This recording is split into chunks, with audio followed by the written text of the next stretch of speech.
ตกแล้วพี่น้องเอ้ยเนาะใส่ปุ๋ยไปมือเศร้านี่ฝนก็ตกลงมาบาดจักสีนั่นได้แล้วพี่น้องเอ้ยเมื่อช่ำผูกจ้ะพบกันตอนแรงๆพี่น้องเอ้ยฝนตก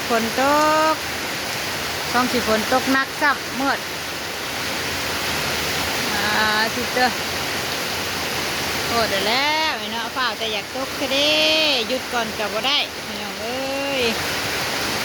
ทักทายสบายดีตอนแรงๆพี่น้องเอ้ยเนาะเป็นเวลา4 โมงแรงแล้วพี่น้องเอ้ยฝนแห้งพวกไปคิดเพิ่นไปหาหน่อไม้ก็ยังบ่ทันมาพี่น้องเอ้ยเนาะจักสีนี่ใดไปแต่เฮิงเติบเลยหาหน่อไม้อยู่ทางห้วยพี่น้องมาทางนี้ดอกไม้เก็บมาเราก็ได้เห็ดงานกินอยู่ฝนแห้งน่ะจุดเจอแล้วจุดแล้ว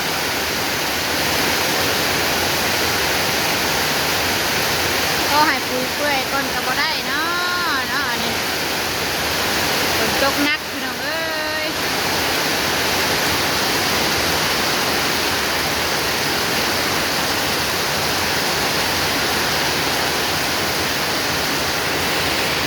แห้งแล้วใส่ปุ๋ยช่ำท่านได้เปื่อยนั่นจ้ะพอฝนตกแหละจะว่าสิพามาจักอันนี้บึงเลยเด้อประมาณในเฮือนมาปะนี่เนาะเปียกช่ำเตามายังปิดไว้ก่อนเลย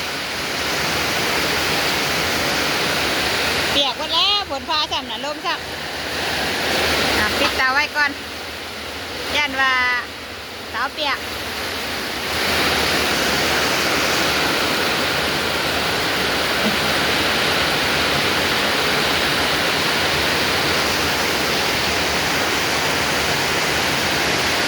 ลมซ้ำ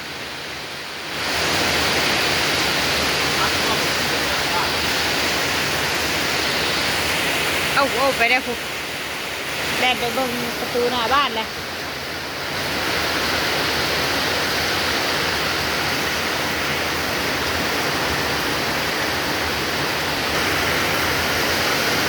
เอาเสียหญ้าหมูเศร้านี่กับพี่น้องเลยไปเอาเบิดแล้วหญ้าเนาะน้ำหงอยู่ทั้งคนบ้านยังหมูมาไหลทั้งพี่ซะทั้งนี้สีตำมาทั้งนี้น้ำยังโบราณยังคาหัวหญ้าอยู่คิวกำลังมาพี่น้องไอ้คุณอะไปกับวันนี้จักสีได้บ่ได้แข่งคนพาคนมาเลยเนาะ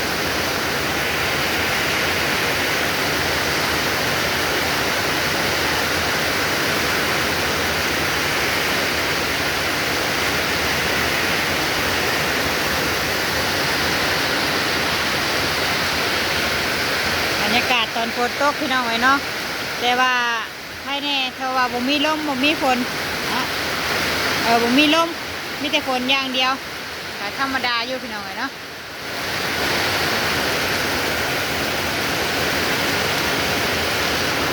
มาเด้อแม่เต็มมาเด้อแม่ไปยังน่ะ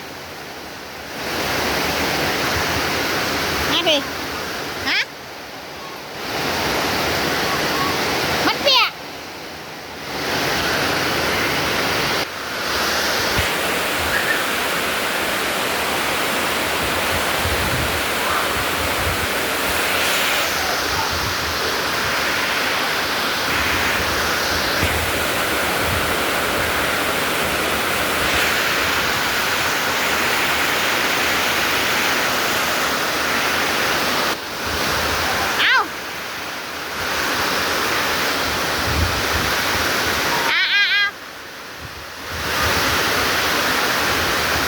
สองเช้าคนนี้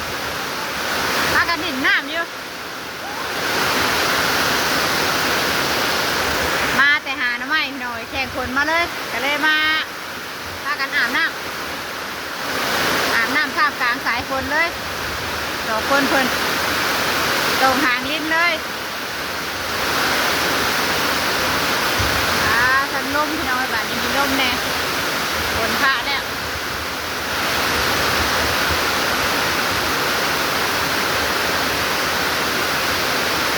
ทางวัดทางวาเฮาไปละ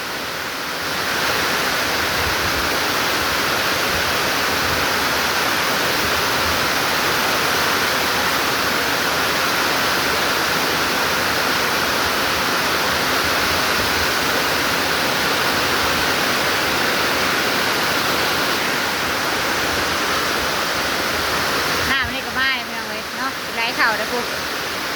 ไหลเข่าหน้าแล้วพอน้องเตอร์เพิ่นก็อัดไว้อยู่เพิ่นเอาข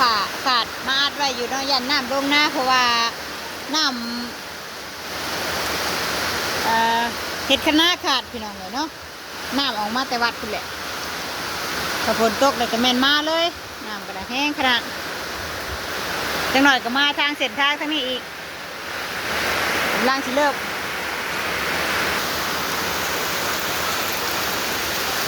เป็นห้องไหลย่องอยู่ตรงนี้เนาะ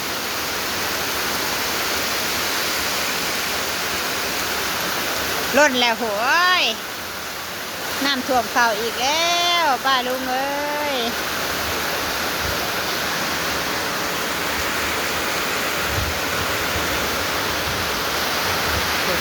สองสาวเพิ่นกระซ่าหัวแบบเรียบง่ายซ่าน้ำผลเลย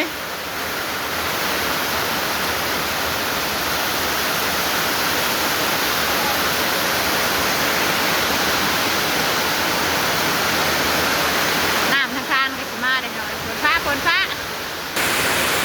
มาทางข้างบ้านพี่เราไม่พูดน้ำเอง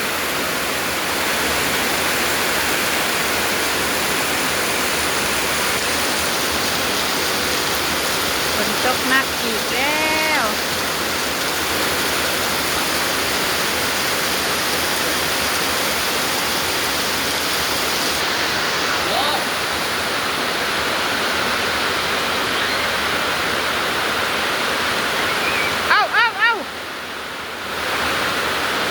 มาเนี่ยเอามาดิพี่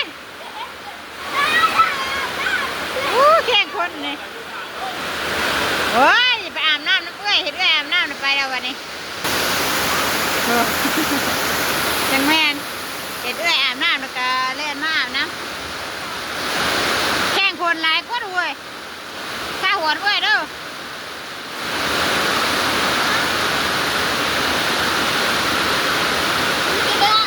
ข้าหัวไป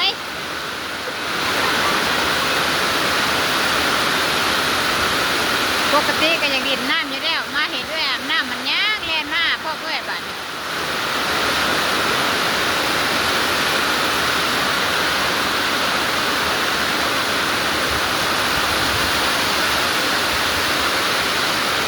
ความสุขของเด็กวันนอกพี่น้องเอ้ยน้องคิวกับน้องนี่กันใหญ่เป็นสาวแล้วก็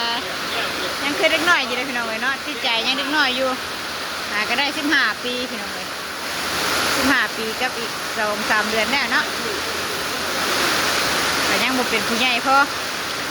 ตามภาษาบ้านนอกบ้านนาเฮาหน่อยบ้านนอก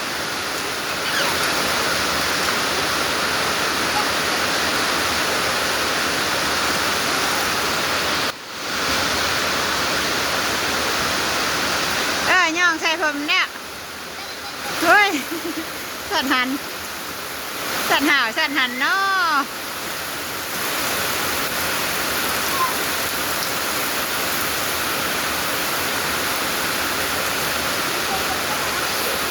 เกาแน่เกาหัวแน่ย่องหัวมันออกแน่สิเศร้าได้หันน่ะจะได้ล่างพันหลอดซะได้หัน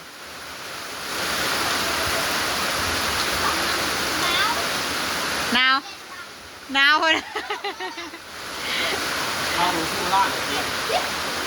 หนาวคนมาได้บ้านนั้นมาจากอาบน้ำล่างเอาเสื้อถุงแล้วยังไม่ได้ออกได้นะ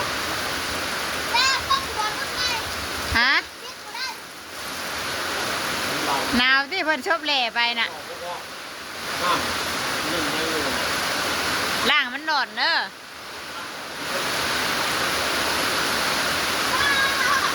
ฝนหน้ามาเลยทั้งทางผมพักบัวรุ่นใหม่แน่รุ่นเลย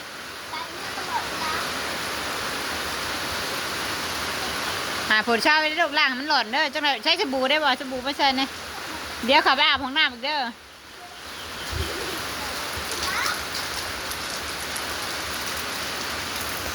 สวยแล้วพี่น้องเลยเนาะเช้าแล้วเนี่ยผ้าตกลายบอกคนอยู่ว่าหายผ้าตกลายย่านน้ำหายหน้าลายเนาะเพราะว่าทางลุงใหญ่เพิ่นไปบ้านปุ๋ยพี่น้องเลยเนาะได้ปุ๋ยมากระสอบนึงบัดสิน้ำจะเอาไปซะแล้วเนาะพอแล้วพอก่อนพอแล้วพอป่วยปุ๋ยเปื่อยก็พอหรอกน้ำถนนหนทางก็ได้พี่น้องเลยคันได้ฝนตกแล้วก็แบบนี้สภาพละหน้าบ้านหน้าเฮือนเฮาเนาะเลี้ยงปลาก็ได้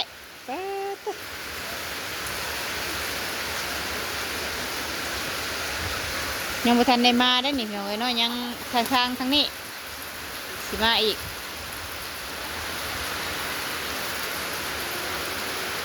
ล่างให้มันหล่นนะบ่ลูกน้ำทางวัดสิได้มานะกำลังเริ่มมาเนาะหน่อยก็ไหลล้นลงนี่แล้วเนี่ยกำลังค่าขี้เหงื่ออยู่ดิ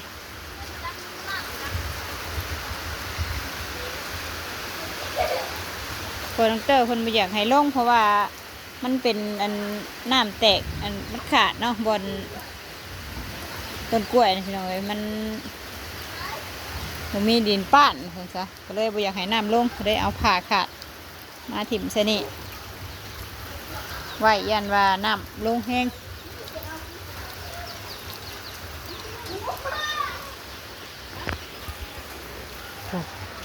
กะคักแล้วอันนี้เป็ดกระดิ่งที่แซวอยู่นี่คุณน่ะฝนตกลงมากกับว่าสิหนาวกับบ่อเนาะโอ้ยเป็ดนี่เอาเป็ดแม่น้องเตอร์พี่น้องแล้วทางเฮาก็บ่ได้มีเป็ดหรอกมีไก่อยู่ลำโตนี่แหละไปเบิ่งทางหลังบ้านเฮาพี่น้องเอ้ยจะเป็นได้เนาะน้ำถ้าน้ำมามันก็ไหลน้ำบ่ทันพี่น้องเอ้ยเดี๋ยวไปเบิ่งก่อนยังหนาวเลยฮะอยากมาเลยมาก็มาแล้วหามน้ำในแหละเรียบร้อยเลยดินน้ำโอ้ยดินน้ำลายแล้วไปเรื่อย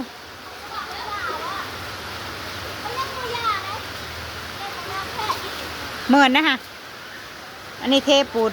ว่ามันเจาะน้ำทางน้ำโกนยันว่านั่นเหมือนนะฮะเหมือนดินนะฮะเดี๋ยวขึ้นไปยังไงนะขึ้นไปยังลงมาไปรับเลยมาทางครัวเฮาเพียงเต้อคือน้ำลายแท้นี่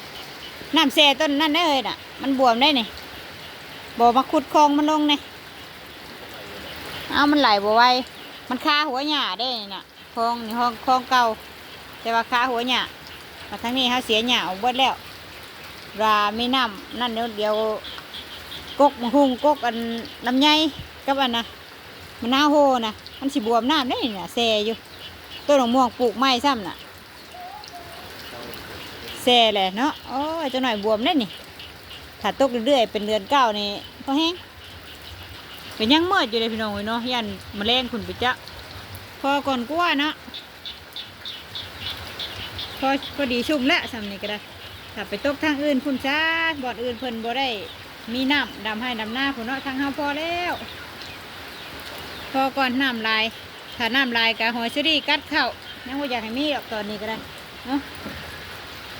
อยากให้ยุดก่อนให้เข่าแก่ก่อนสักหน่อยน้ำไม่ได้ไหลแห้งเนี่ยเดี๋ยวขุดคลองลงเลยฝนหยุดตกสักหน่อยขุดคลองให้มันลงเนี่ยบ่อนั่นก็ตามอยู่เพื่อนอ่ะขุดบุ่งนั่นก็ได้พาลูกพวกเขือพวกมันพวกบัวนะ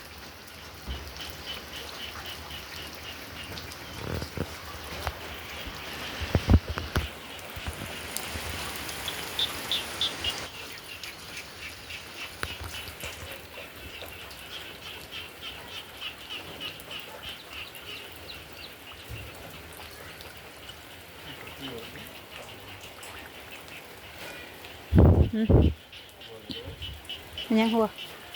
เหนียวเฮ้ย หัวอีกเด้หัวก็ให้มันลงแล้วให้น้ำลงคอยลงให้มันบกอันนี้ เล่าแล้วหัว มันหัวหมองนั่นบ่มาขุดลงแม่จะเอาเสียมเสื้อมาขุดได้ไหม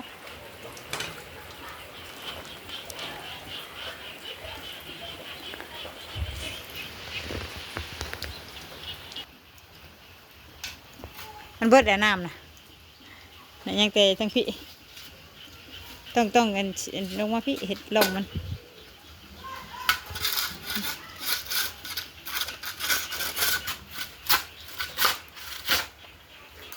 ถ้ามันแดดก่อนจะเสียหญ้าอีกข้างนี่มันมีหญ้าอยู่เห็ดอันไรห้องเดียวนะถมใส่กุ้งม่วงไว้ยันมันบวมหากับปุ้งหากำลังสิปลูกจ้ะบวมนะก็แห้งแล้วโอ้เลิกแก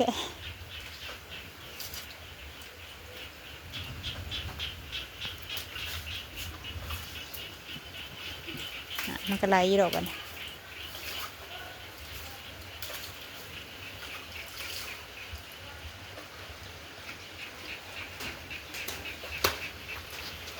ถ้าฝนตกยามใดเห็ดล่องน้ำระบายเถื่อมาอีกเดียวโอ้ยเนาะมาเลยเช้านี่ตอนไปบ้านคุยกับตกหวานน้ำกับท่านแล้วใช่ตกมาก่อนฝนยุดไปบ้านอีกมาตกอีกเลยเนาะ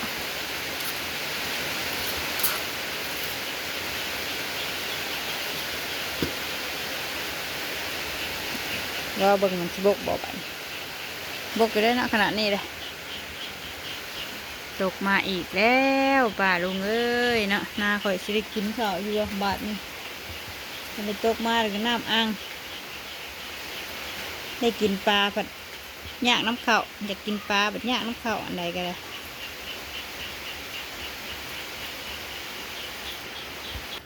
เสียงฝนบกโกกอยู่ทั้งทางห้วยพอไหลมาน้อยมันยังสูงอยู่ได้นี่เป็นห้องน้อยลงมาเห็ดประมาณว่าเสียมนะเป็นร่องน้อยลงมาให้มันไหลบ่ไหลผ่ารังหึ่งอยู่เลยร่องเนาะเมื่อกี้นี่ยังใครแน่แต่ว่าบ่มีผ้าเหลือมผ้ารังตกธรรมดาเนาะนี่ก็เริ่มมาเลยคือตกแรงอีกว่ะ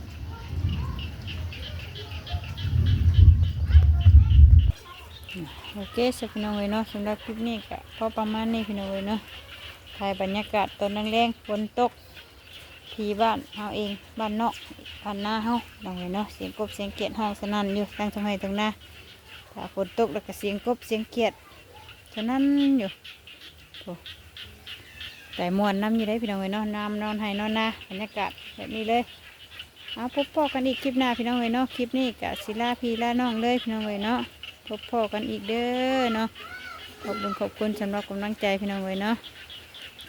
คลิปนี้กะลาแล้วพี่น้องเลยเนาะสบายดีนี่แหละผักบัวผักหอมเนี่ยมันสิบวมน้ำเลยจะมานำฝนตกบ่อยๆไปสิย่านได้นี่การบวมน้ำได้เสียดายได้เครื่องปลูกของฟังหักสงหักษาเอา